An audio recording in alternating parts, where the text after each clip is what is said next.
الله وبركاته. وعلیکم السلام ورحمۃ اللہ وبرکاتہ. نحمده ونصلي على رسوله الكريم اما بعد.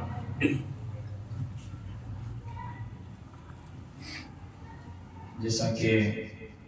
مولانا عبدالکریم صاحب دامت برکاتہ نے آج کے دن کی تفصیلات آپ لوگوں کے سامنے رکھی. آج کا یہ دن جس دن ہم ہندوستان کے جمہوریت ہونے کا جشن منا رہے ہیں، 1947 میں 1940 میں جب ہندوستان آزاد ہوا تھا اور اس کے بعد مسلمانوں کے لیے خاص جگہ دے دی گئی تھی، الگ مذہب الگ ملک بن گیا تھا. اسی 1947 کی جنگ کے بعد یہ مسئلہ پیش آیا تو اس وقت بہت سارے برادران وطن نے، بہت سارے لوگوں نے یہ آواز اٹھائی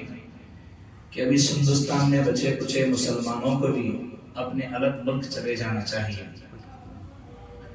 لیکن قربان جائیں ان ہمارے اکابرین پر جنہوں نے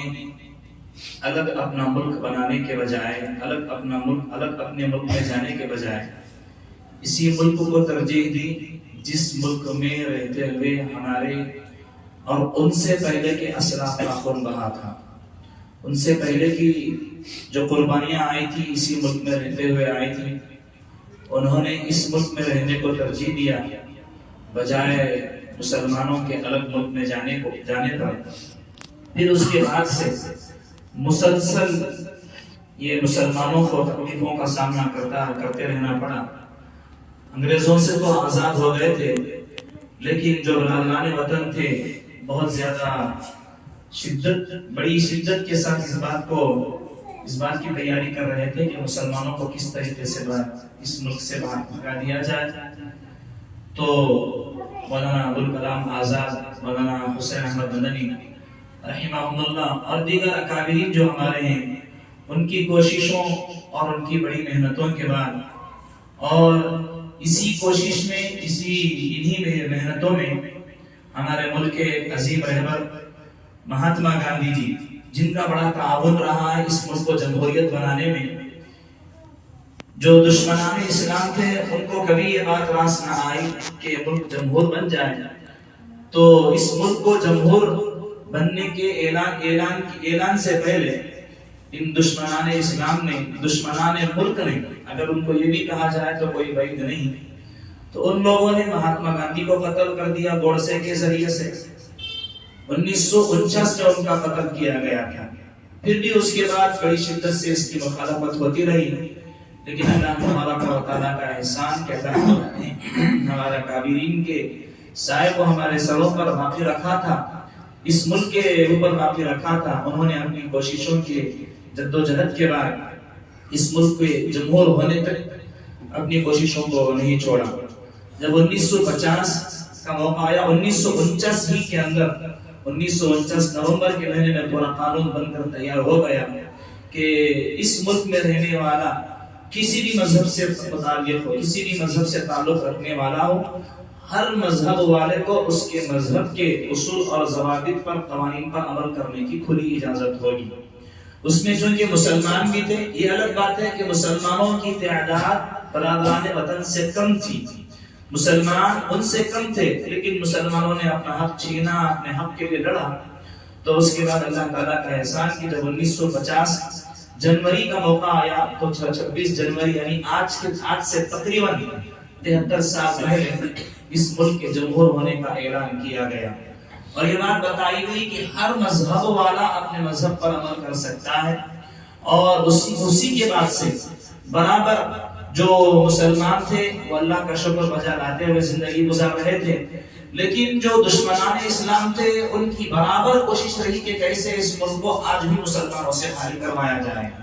اور موجودہ حال آج کے دور میں بھی یہی ان کی سوچ ہے، یہی ان کا فاسد خیال ہے کہ کیسے مسلمانوں کو یہاں سے نکالا جائے، کیسے مسلمانوں کی شہریت کو ختم کیا جائے. کبھی NRC کا مسئلہ، کبھی CA کا مسئلہ، کبھی اور مسئلہ لا کر کھڑا کر دیتے ہیں کہ جس کے ذریعے سے مسلمانوں کی شہریت کو ختم کیا جائے. لیکن اگر مسلمان اپنے مذہب پر، مسلمان اپنے ایمان پر مسلمان اپنے عقائد پر اگر باقی رہے، اللہ اور اس کے رسول صلی اللہ علیہ وسلم کے بتائے ہوئے طریقے پر اپنی زندگی کو گزارتا رہے، تو آج بھی اللہ تبارک و تعالیٰ کا وہی اعلان ہے کہ وَأَنْتُمُ الْأَعْلَوْنَ إِن كُنتُم مُؤْمِنِينَ، کہ تم ہی غالب رہو گے اگر تم پکے سچے مسلمان رہے۔ آج ہماری ہوائیں اکھڑی جا رہی ہیں، آج ہمارے خلاف سازشیں رچی جا رہی ہیں۔ اللہ نے فرمایا وَأَطِیعُوا اللَّهَ وَرَسُولَهُ وَلَا تَنَازَعُوا فَتَفْشَلُوا وَتَذْهَبَ رِیحُکُم، کہ تم اللہ اور اس کے رسول کی اطاعت کرو، اگر اطاعت نہیں کرو گے وَأَطِیعُوا اللَّهَ وَرَسُولَهُ وَلَا تَنَازَعُوا، تم آپس میں نہ بھیڑو نہ جھگڑو، فَتَفْشَلُوا وَتَذْهَبَ رِیحُکُم، اگر تم آپس میں ایک دوسرے سے بھیڑو گے، اختلافات کرو گے، دشمنیاں پیدا کرو گے، ایک دوسرے کے خلاف سازشیں رچو گے، تو تمہاری ہوائیں اکھڑ جائے گی۔ آج ہماری موجودہ حالت یہی ہمیں نظر آ رہی ہے کہ آج ہمارے اندر اختلاف پایا گیا، ہم نے اپنے مقام کو نہیں سمجھا، ہم نے جس خدا کی عبادت کرتے ہیں اس کی طاقت کو نہیں سمجھا، جس نبی کے توفیل میں اللہ تبارک و تعالیٰ نے اس دنیا کے نظام کو بنایا اور پوری تمام عالموں کو اللہ نے آپ کے توفیل میں بنایا، ہم نے آپ کے امتی ہونے کے باوجود ہم آپ کی قدردانی نہیں کر سکے۔ اگر ہمارے اندر وہ ایمان آج بھی آ جاتا ہے تو آج بھی ہمارے اندر سے سلطان سماحت الدین ایوبی جیسے مجاہدین پیدا ہو سکتے ہیں، آج بھی ہمارے اندر حضرت مولانا ابوالکلام آزاد رحمۃ اللہ علیہ جیسے آواز اٹھانے والے اور مسلمانوں کی حمایت کرنے والے پیدا ہو سکتے ہیں، لیکن بس یہی ہمارے اندر کمزوری ہے کہ ہم کمزور ہوتے ہیں اور ہم اپنے ایمان پر اٹل نہیں رہے، جس کی وجہ سے دشمن ہم پر حکومت کرنے چلا۔ جیسا کہ مولانا نے فرمایا کہ آج طرح طرح سے ہتھ کنڈے اپنائے جا رہے ہیں، کہیں اسکول کالجوں کے اندر پردے اور برقعے پر پابندی لگانے کی سازشیں رچی جا رہی ہیں، مساجد کے اندر سے اذانوں کو ختم کرنے کی سازشیں رچی گئی۔ کئی سارے علاقے، ہمارا خود سارے پڑھنے کا علاقہ ہے جس میں تقریباً 1.5 یا 2 سال سے فجر کی اذان پر پابندی لگائی گئی۔ تو اس طریقے سے ان کی سازشیں رچی جا رہی ہیں اور وہ اپنے سازشوں میں کامیاب بھی ہوتے جا رہے ہیں، لیکن آج بھی ہمیں اسی بات کی ضرورت ہے کہ اگر ہم اپنے ایمان پر قائم رہے، ہم اگر اپنے اسلاف کی، اپنے اکابرین کی تاریخ کو اپنے آنکھوں کے سامنے رکھا، ان کی زندگیوں کو اپنے سامنے رکھا، تو انشاءاللہ ثم انشاءاللہ اللہ تبارک و تعالی دوبارہ وہ دن لے کر آئے گا، جیسا کہ اللہ تبارک و تعالی نے فتح مکہ کے بعد غزوہ بدر کا معرکہ، اس کے بعد مسلمانوں کے عروج پر، مسلمانوں کے آگے بڑھنے میں اللہ تبارک و تعالی کی مدد آئی تھی۔ تو اسی طریقے سے اگر ہم لوگ بھی اپنے اسلام پر، اپنے مذہب پر باقی رکھیں گے اور اپنے مذہب پر اور اللہ تعالیٰ کی ذات پر اگر ہمارا ایمان رہے گا، تو اللہ تعالیٰ دشمنان اسلام پر ہمیں غلبہ عطا فرمائے گا۔ اور جیسا کہ